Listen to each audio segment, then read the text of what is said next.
Welcome to the Redvee TV preview show, supported by A-Star Recruitment for the 2021 season. As we look ahead to this Friday's big derby clash at the DW Stadium between St Helens and the Wigan Warriors. Fans back in the ground, first derby game at Wigan since Good Friday 2019. It almost seems a lifetime ago, that, Kev. It does. Pick up where we left off there, because that's one of the best atmospheres, one of the best performances that I think we've had for a very long time. Possibly the best since the DW, JJB, whatever, was opened. It was absolutely tremendous. So let's hope for more of the same. Yeah, Wigan fans, I don't think I've seen an atmosphere like that in that stadium. Not a rugby game anyway. I think that was the game that the Lachlan Coote chant firmly took hold, and he's admitted in his interview this week that he felt like a rock star. A rock star in Wigan's probably not much to write home about, but a rock star all the same. But still, listen, he probably, I don't think he wanted to come over here in the first place. He came over here, fans took to him straight away. He gets his own terrace chant. I bet he's never had anything remotely like that in his rugby league career. So that's it. You would feel like king of the world as you're walking around the pitch and people are chanting your name too, right? You would. No wonder he's that desperate to stay in the country there. He'll go to Hull KR. He must have seen what was it, Craven's treat or whatever it was that they had in that end in Belgium, because that looked quite good actually. That did look quite good. So he must have seen that and been swayed. Now, Kev, I was hoping for us to once again be able to do a collaboration with Wigan Fan TV for this evening's show. I think we've been asked a couple of times in our comments about why we haven't done anything with them. And that's because Wigan aren't very good anymore and they pretty much disappeared off the face of the earth. Oh. They have resurfaced once this season, I can see, 4 months ago when they did a preview of a game against Leigh. Obviously, they assumed they were going to win one, so they came out of hiding. So if anybody knows where they are, knows where they're hiding, and they want to come on sometime and have a chat with us, we'll have a catch-up about last season's grand final. I'm sure you've got many of your graphics that you could go through as we chat as well, haven't you? You can just keep on putting up every so often. yeah. Merely if Wells be putting the ball down. Do you know what? Let's be charitable to them. We've got to go over there on Friday and see how the other half live. So let's not rub it in. I have worked I used to work over the. I had to deal with Wiganers on a daily basis. So I know how the other half live, how with all the Babbies and pay wet and stuff like that. Absolute weird bunch of people. Sorry, Kev, do you want to translate? I probably could do. Being from the border town of Haydock, I probably could do. It was fun working over there. It was even better when we'd win a game. Going into work on the Monday, smug as anything. There was only a couple of Saints fans in that office, so it was absolutely fantastic. Now where I work, there's a couple of Saints fans and one Wiganer, so we make sure that we still get our ribbon in when necessary. Let's get it right, Kev. Haydock, St Helens or Wigan? That's St Helens, isn't it? Even the top end up towards Ashton? Even top end up towards Ashton. It is still St Helens. They might try and claim it. I think they try and claim Haydock Racecourse every now and again, don't they? Well, that's technically Newton. That's technically Newton. So, in fact, no, it isn't. Because in my job, there's a map and it actually shows that they've redrawn the border. So it actually comes inside Haydock now. So is that what you've done, Kev, with a biro? No. As people will probably know from previous videos, I deal with numbers rather than drawing. Kev's currently in the middle of trying to land grab Ashton. Yeah. I'm heading for Garswood first. It's a bit posher. Billinger's a bit too far out there, isn't it? Yeah, even though I was born there, yeah. Billinge Wigan. Technically, I think it was, yeah. Right, we're not in Highland. We're not talking much rugby league here, are we? No, no. Let's get on with it. Let's get on with it. Right. Should we go on to some squad news, Kev? Go on then. There you go. Talk us through that one. So Makinson and Ben Davies have dropped out. Morgan Knowles and Jake Wingfield are back in. It's not a bad list of squad numbers, as you said. I think it was last week where we're only missing a couple out of the top lot there, aren't we? There's only Tommy and long-term Theo Farge missing out of that top lot, isn't there? Yeah. I think Tommy's self-inflicted. Well, yeah. I mean, to be fair, I was surprised, as we said in the instant fan reaction. I am surprised that his ban has come down to 2 games from 3. Don't get me wrong, I am happy with it, and I think that the club are very good at what they do with regards to. Let me just stop you. Have you seen what's just popped up on the screen? Yes. A nice little email from Saints talking about our classic last visit to the DW Stadium. So if you do want to see that, go to the Saints RLFC website where you'll be able to watch it on Saints TV. And that was the game we were just talking about. Yeah. Wasn't planned at all. Saints marketing in full effect. I'm just worried what other emails you might have popping up there as we go through. But yeah, I'm just waiting on my inheritance arriving. Yeah, fair enough. I'm happy that Tommy's been able to get his ban dropped. Like they got it regraded, didn't they? I think, and it just shows how diligent the club are when it comes to challenging bans, and they must have a vast library of clips and incidents that they can literally go back to and just turn around and say, hang on, you've only given that grading. This is exactly the same challenge. You need to relook at it. And I think it almost does bring the consistency of that panel. Hopefully it kind of gets that right. If the club are doing it right and on a consistent basis getting bans regraded where they should be, hopefully it'll bring some consistency to the RFL disciplinary panel. I've just got visions now of Mike Rush sat in a little dungeon with an old... Oh, no. Carry on. with a VCR, an old VCR, and about 600 old tapes of games in a tape collection that I put Billy Bates' Saints collection to shame, digging out tapes of Saints versus Salford 1994. Ron Oof on the commentary. I can't speak. The Castleford fella on one of them. Oh, but no. You know what, Kev? When you talk about the disciplinary, though, it baffles me how often, and this must be every single week, the disciplinary can make a decision on a ban, and the next day it gets reduced. Yeah. It doesn't say a lot for the original grading of all these offences that they get, because it basically, by downgrading them on appeal, they are basically admitting every week that their own disciplinary is getting the initial grading or match ban wrong. Yeah, that's it. I mean, and it's obviously, I think is it chaired by like a former magistrate or a former QC or something like that, so that they're going to have experience of kind of examples that have happened in the past. So a prerequisite of that challenge, they should be able to turn around and go, right, we've had a challenge like that. And I'm not saying this about the individual person, as the group as a whole.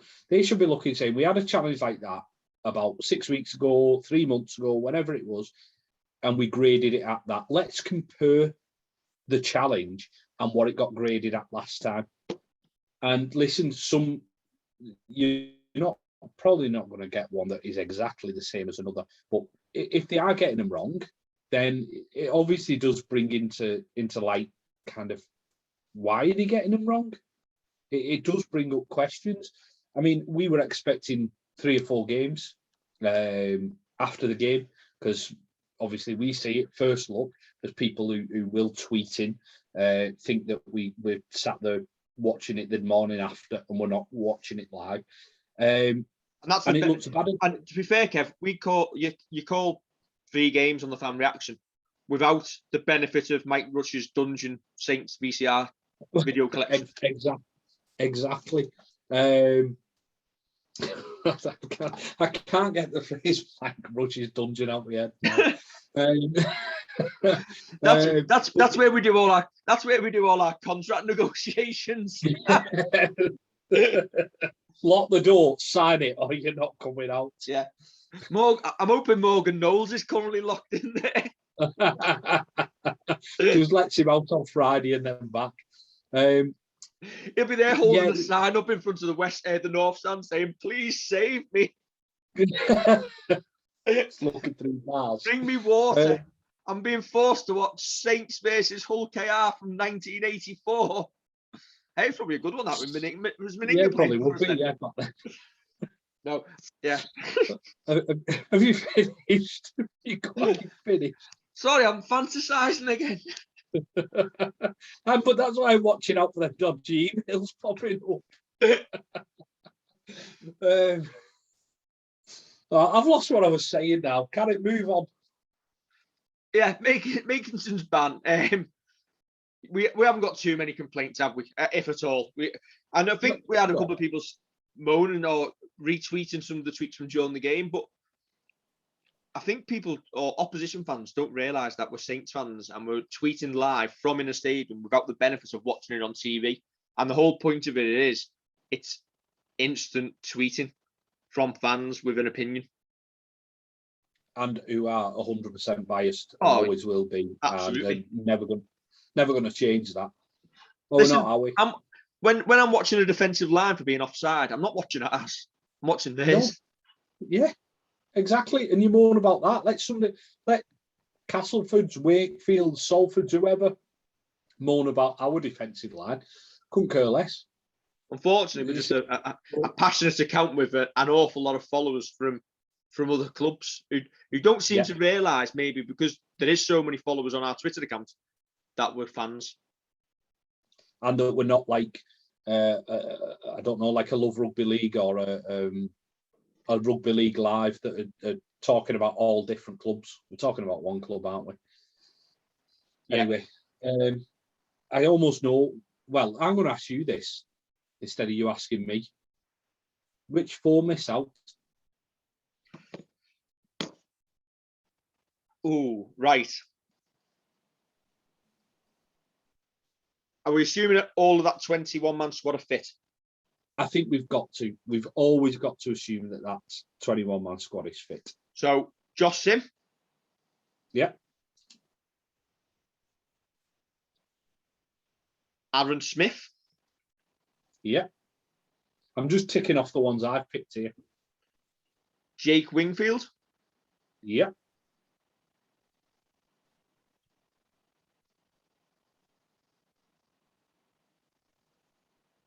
Kyler Moore. Now, I think it'll be Kyler Moore, but after last week's performance, I can justifiably see James Bentley, but he won't be. Right, I can, and once again, I would say that for the future of the club, I'd rather see Jake Wingfield come in. He won't. James Bentley, listen, his performance last week seemed horrible. It was just one of them that was absolutely terrible. We were passionate about it after the game. I'd said before the game I'd rather see the likes of Ben Davies get a run out, just because I was a little bit underwhelmed by his comeback. I think James Bentley doesn't owe it necessarily to us as fans or the club. He owes it to himself to go out and put a marker down of where his kind of performance is going to be for the rest of the season. He can't afford to be dragged into stupid penalties over and over again. He plays on the edge of the rules, of the laws of the game. We've said that, and that's one of the things that people like about him. It's one of the things I like about him. He brings that bit of kind of naughtiness to your pack. But you watch that game back, 48 minutes, late it on the kicker. It doesn't just lose us from the 40-metre mark in Cass's half. it ends up 18 metres from our goal line, and they've got a kickable penalty, which they do convert. So it's 2 points. Or alternatively, they tap it there, they can just force you back. They get the ball back then from the kickoff. So it's almost like a double punishment there for him. Then you get the one on 61 minutes where it's unnecessary in going into, was it Matautia, where he goes into him as the tackle's already done. It's unnecessary. He gets binned. Luckily, Matautia gets binned as well. But it's that one. I think you've got to learn from your first one. It's easy for me to say it on the touchlines, but I'm invested in this as a fan who, when every single one of them players is retired there, and I'm watching another 21-man squad get named on a Wednesday for a game on a Friday, I'm still going to be here. So that's how I'm investing into it. I think Bentley will get the nod on the bench because I think he can spell James Roby. And I think that might be the thing to kind of get a couple more minutes into him, a couple more tougher minutes. People say that he's one of the best second rows in the league. Defensively, he's had 1.5 good seasons. And defensively, he's excellent. I want to see a little bit more going forward. Even though he's only with us for the next 2 months, or not even that now, I want to see a little bit more of him going forward. I agree. To be honest, I think it's between Matty Lees and Kyler Moore who might miss out this time. Matty Lees only did one stint last week. He'd only done one stint, I think it was the week before. And Christian Wolf said in his interviews that he wasn't brought back on because he wanted Parzy's goal forward, his explosive goal forward towards the end of the game. Kyler Moore keeps coming on very late, usually in the second half. So I can see it almost it being one of them two dropping out to have a bench of Parzy, LMS, Sione Matautia. Parzy, LMS, Sione Matautia, and James Bentley. And then the other one of Lees or a Moore probably misses out. I don't think a Moore will start though. I think if Lees misses out, Louis goes into the props. But I just want to see James Bentley grow a little bit. Listen, at the end of this season, he's not our player, and I couldn't care less what happens from then on. But for now, take my emotions back a little bit. I don't want to see a performance as bad as Thursday nights, because it just seemed like there were 3 penalties. The Super League site said they gave away 3 penalties. I think he gave away 3 6-agains. That's criminal for someone who is one of the best second rowers in the league. Can we be as bad as last week? We can't. No, well, we can't afford to be.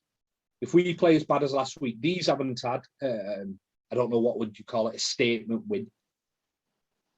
So if we're as bad as last week and we give them any little sniff, we know what we're going to like. And I don't care how bad they might be playing at the minute, how the Adrian Lamb's gone from bigging them up to we're trying to be a top 4 team. This is a derby. We've had derbies in the past where we've been turned over by a lesser Wigan team than they're going to put out on Friday night. I know they're missing a couple. They're missing Luluai, they're missing Powell, so that's a big miss at 9. But you know full well that whoever the reserve 9's going to be, he'll come in and have an absolute storm. It's written in a derby game. If we are as indisciplined, without the aggression going forward as we were on Thursday against Cass, this will be a much tougher night, and then a much tougher instant fan reaction than Thursday was. I think it's interesting to note how much of a downward spiral we're going to be on during this season, and how Adrian Lam is actually lucky to still be in a job. Wigan haven't beaten a top 6 opponent in their last 7 attempts. And between now and the end of the year, I think they've still got to play us, Warrington, Catalan. So they need these victories if they actually want to make the playoffs. Yeah, and that's what I mean with a statement win. They win this one on Friday, and all of a sudden they start going, well, we can beat other teams. These are beat Catalan. So there's no reason why if we can beat Saints, we can beat Catalan. Warrington, we've just got to get us up for as the Saints game and give them a game, because Warrington have just been turned over by Wakefield. So there's no reason why Wigan can't put on a performance that Wakefield have done and turn Warrington over. Yeah, Warrington might be hurting about that, and Warrington might be turning around thinking, we've got to put some things right. But if you stop them playing, then there's no reason why Wigan can't. We've got to go there, be as professional as we have been for the vast majority of this season, and just snuff out any chance that they've got of winning the game. With that, we will move on to the Wigan squad, Kevin. Yeah. Pull it up. There we go. And I think it's a good time to highlight that Wigan have not beat us at the DW Stadium for 4.5 years. What did we say about the Castleford game? That was 29 years. Last week. What did we say? I'm sorry, Kev, but that is a stat for the stat fans. Well, fair enough. Phil Clark and the likes. Saints come into the game having won 43 of the derbies in Super League to Wigan's 38 with only 4 draws. Fair enough. Yeah, that, you know what? A little bit me thinks that Wigan team has got enough to beat us. If they turn up and we don't, they've got enough to beat us. They are missing a couple. Be interesting to see who they go with at 9. Whether they go with what's his name, Baru, the number 33, who was signed for Salford today, I think, for next season. Be interested to see if they go with him at 9 from the start, or if they kind of mix it about and go. Who will they go? Harry Smith, Jivefield in the halfbacks, Hardacre at 1, Hastings at 9, possibly something like that. Don't know. You could pick your lottery numbers from that squad, Kev. Mate, I sent you the clip of my brother-in-law's favourite Redvee TV clip, and I said exactly the same in that Huddersfield game, and we drew that one. So let's just keep it quiet. But yeah, with that team, I think Mitch Clark's being offered about now. Obviously Jackson Hastings going home. So when people look at us having a rebuild, Wigan are also in that kind of category. They have got some good youngsters. Hullsall's a good youngster, and Pierce Paul, he's somebody that you think, oh, why weren't we in for him? Is that Hullsall a massive Saints fan? I think so, yeah. He's well going to rip off his Wigan shirt, isn't he, and score an own try. I think an own try, but yeah. Listen, they've. You would sit here and say we should beat these, but rugby doesn't always work like that, does it? Because we should have beaten Castleford. If we look at our squad compared to Castleford's, no offence to the lads, but we should have turned them over, and we didn't. We've got to turn up with the right attitude. Got to. On paper, Saints win that game every week, don't they? With them two squads. But we don't play on paper, do we? We don't, and I think we've always mentioned it. The journeys to Wigan when Wigan played all the kids was about 2003, around about then, and we got turned over. So yeah. But yeah, hopefully. Just before we go any further and discuss any more Saints related stuff, bit of local news that I read today. It was in the Metro on the website. 6-foot Toby King complained that his female line manager had falsely imprisoned him at work.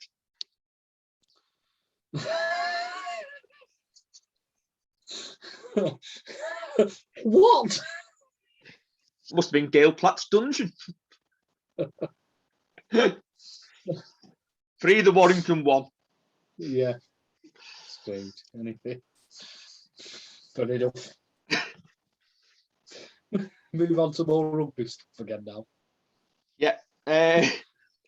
Saints linked with Konrad Hurrell by the Yorkshire Evening Post. It was asked today of Richard Agar at the Leeds press conference. He said Leeds have offered him a deal for 2022, and he didn't know whether Saints had or not. It sounds to me as if some agent of Mr. Hurrell may have been having a whisper into the ear of a journalist at the Yorkshire Evening Post and trying to up Leeds' offer. Because for me, I just cannot see him coming to St. Helens. Nah, same. We've just signed Hopoate. Your first choice backline next year is obviously Wellesby, Makinson, Hopoate, Percival, Grace. He's not going to come in and play second fiddle. The only thing he could do is come in and play second row. But you'd almost think your next options in the centres and wings are Josh Sim, Ben Davis, who can play second row and centre, and you'd almost think that they're the next cabs off the rank, unless we've got someone else kind of earmarked to come in.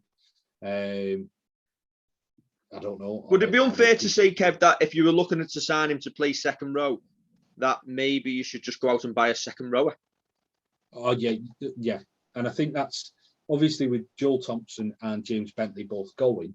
I think we need a couple of specialist second rows.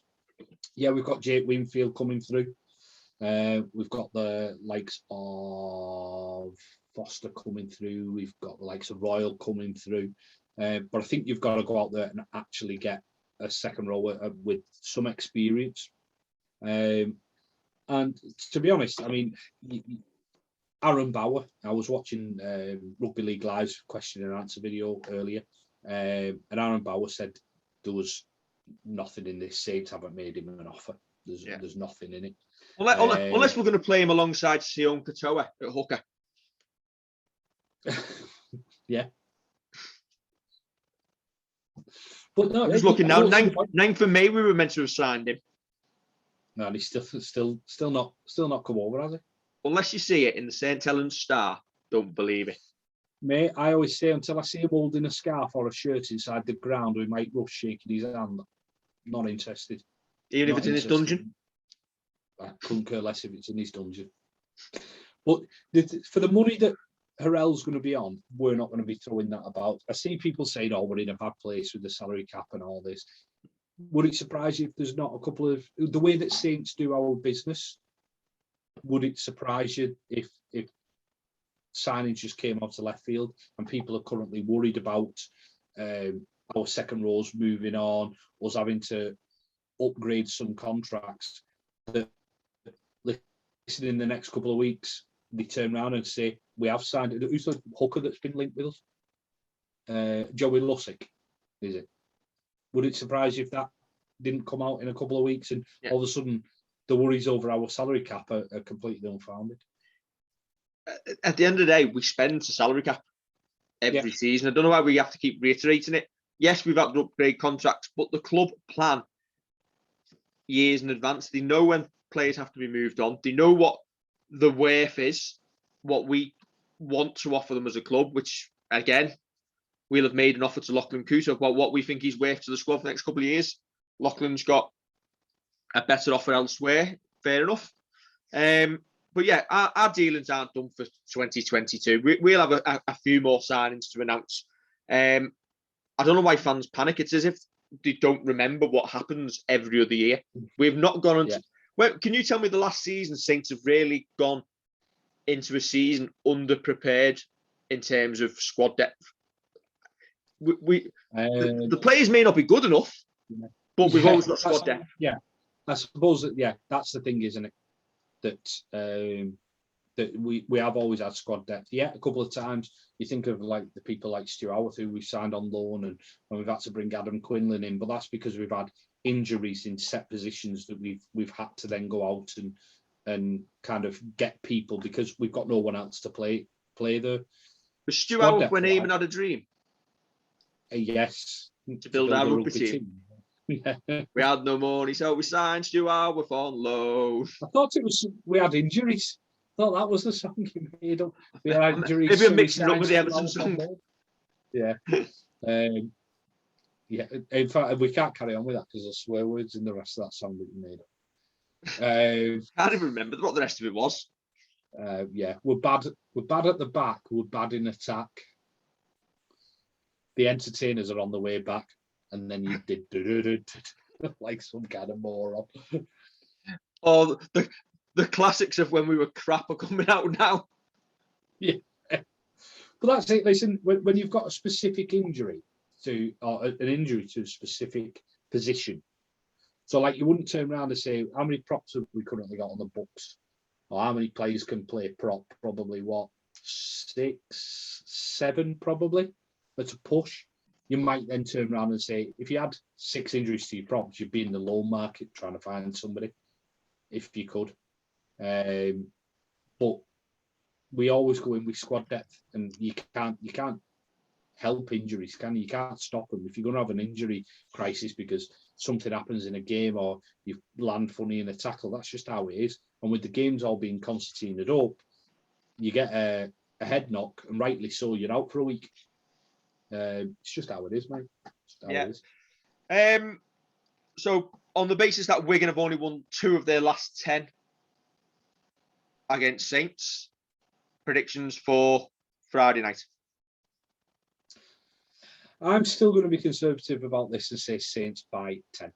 Yeah, I think I am. I think they're always tough games at Wigan. You never know how they're going to go. So I'm going to go Saints by 36. Fair enough. I think one decent bet for Friday night could be Alex Walmsley to cross the white line. He actually only needs 1 appearance to reach 200 in Super League for St Helens, and 250 for his career overall. 1 to make 250 overall. He's made 218 for Saints, 22 for Batley, 4 for Great Britain, and 5 for England. And that is a stats fans. Yeah. So Alex Walmsley to cross. Yeah. What odds is he? Probably less than Sion Matauti, who's let me down every single week. I put money on him, except the 1 week I didn't. Well, didn't you not put money on him and I did, and it came in? Yeah, that's the only time he's not let us down. The 1 week I didn't put money on. Was that No, yeah. The league game. I'm just having a look to see if we can find it. I'm just having a look. Oh, here we go. First, last, anytime try scorer markets. Walmsley 5-2 anytime. Not great for a prop, but decent for Alex Walmsley, who seems to get close every week. Exactly. He's usually there or thereabouts, isn't he? So that's not too bad at all. And if you fancy Sione Matautia, 28-1 if he's starting. It's 28-1 every week, and I've realised there's a reason now. Yep. But we will keep banging the drum, and eventually one day we'll make our money back. Yeah. Well, I've already had 1 winner on him anyway. So. Right. That's the face of smugness. Correct. Right. Don't forget to like, share, and subscribe. And we will catch you on Friday night for hopefully our winning instant fan reaction from the Pie Dome. Catch you later, Kev. See ya.